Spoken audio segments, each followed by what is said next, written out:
part of our mission at the Trinity Forum is to provide a space and resources for leaders to discuss life's greatest questions in the context of faith.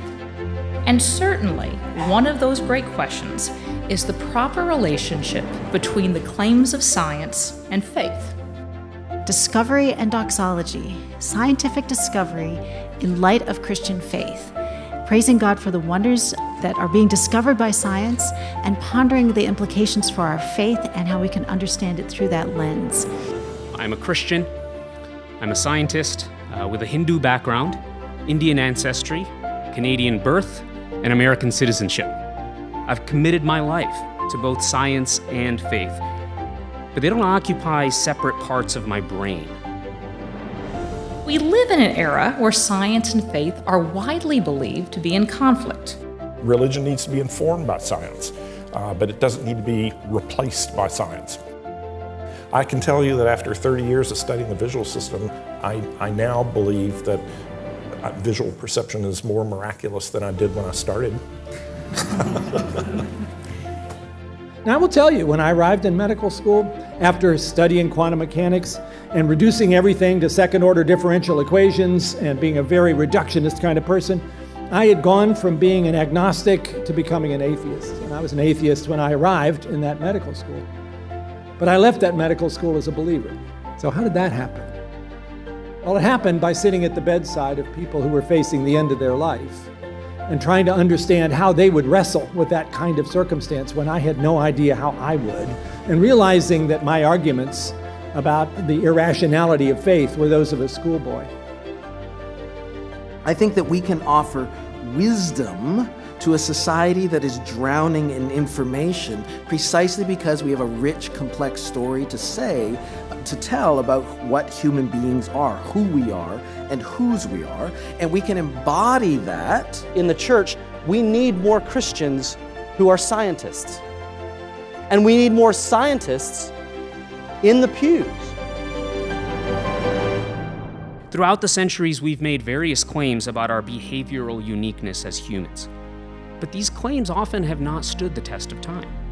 Tool-making, empathy, cooperation, trickery, even conflict resolution, these have all been suggestions of unique markers of humanity, but have since been identified and now are widely appreciated in many animals, particularly primates. The bios of humanity is inextricably linked with all of the rest of creation, but Zoe, the breath of God in us, that is uniquely human. Even scientists can't just stick with science, no matter how much they think they might.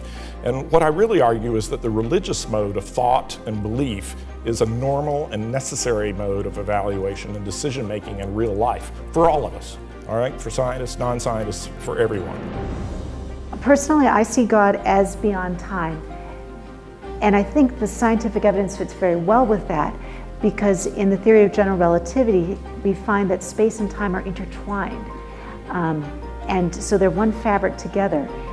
And the most coherent picture is to see God as external to the universe or the multiverse, but creating matter and energy and space and time all in a bundle together. With the multiverse, then you have the potential for time to be running differently in different universes, having different starting points. And so that would also suggest God being beyond time. What does it mean to be human if that can be fundamentally altered by tinkering with our biological instruction book? How would this affect our relationship with the Creator? We are, as Genesis says, in the image of God. Human embryos have been edited already. They have not been reimplanted to try to create a baby.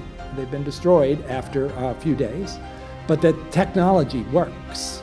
This is a way in which you can change the very instruction book of a human being.